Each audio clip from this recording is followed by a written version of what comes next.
ව්‍යාපාරික. බාහිරයිතිකාරය. හොරාට බණ ටිකක් කියන්නද? හොරාට බණ කියන්නේ. ඒ කියන්නේ හොරාට කියන්නේ හොරෙකුට කියන්නේ නැත්තම් නෑ හොර රහස කියන්නේ. දැන් මේ හොර රහස බණ කියන්නේ. ඒපර මම රහස් බණ. ඒ කියන්නේ ඒක ලොකු අභිරහසක්. මරණයෙන් පස්සේ ඒ ලක්ෂයෙන් එහා පැත්තේ මොකද්ද වෙන්නේ කියලා හාමුදුරු ටක් ගාලා ඉඳගෙන වගේ නැගිටලා දැන් යනවා. කාව බලන්න මේ යන්නේ යාගේ පෙම්වතිය යාගේ ආදරණීය කාන්තාව. රාගයෙන් බැඳිච්ච කාන්තාව. දැන් සුන්දර ස්ත්‍රියක් බලන්න බලාපොරොත්තු වෙන්නේ.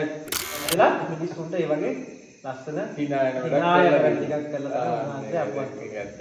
සාස්තුකරේකට ඒ කිසිම තැනක ඒක නිවැරදි ආකාරයෙන් අනිත් කෙනෙකුට ගම්ම්‍ය කරන්න ඔප්පු කරන්න පුළුවන් විදිහට සිදුවීමක් මේ තාක් ලෝකයේ මේ මානව ඉතිහාසය තුලම සිද්ධ වෙලා. මම කියන්නේ මොකද දැන් ඔය පදනම උඩ තමයි ලෝක සියලු ආගම් නිර්මාණය. ඒක තමයි පදනම මරණය. බොහෝ වෙලාවට ඔය පදනම ඇතුලේ මිනිස්සු මරණය කියන්නේ නොදන්නා දෙයක්. ඒ නොදන්නා නිසා ඒ නොදන්නා බව අහන්න බෑ.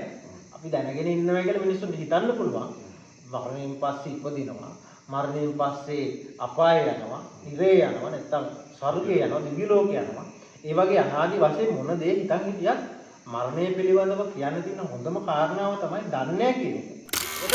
ඒතර මා පිටක සම්පදාන. මා තක්ක හේතු මා පිටක සම්පදාන. දෙක තමයි ගහගන්නේ.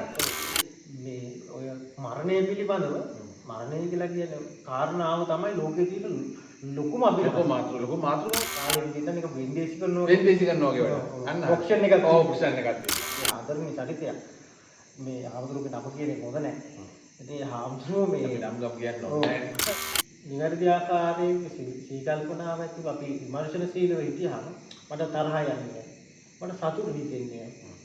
මේ දේ වෙනුවෙන් මට සතුටක් ඇති වෙන්නේ. මේ දේ වෙනුවෙන් මම දුක් වුණේ නැහැ.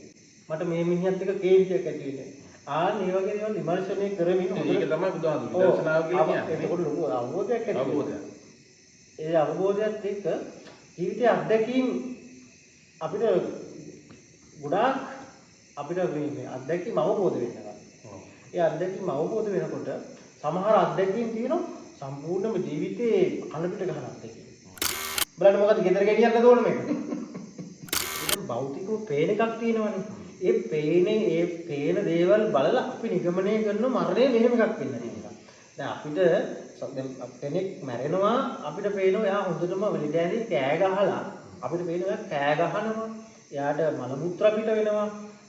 එයා පරුස වචන කියනවා. පණ අදිනවා. ඉතින් වේදනාත්මක මරණයක් අපිට පේන්න තියෙනවා. හැබැයි ඒ මරණය නෙවෙයි. ඒක මරණය නෙවෙයි. ඒ මරණය නෙවෙයි.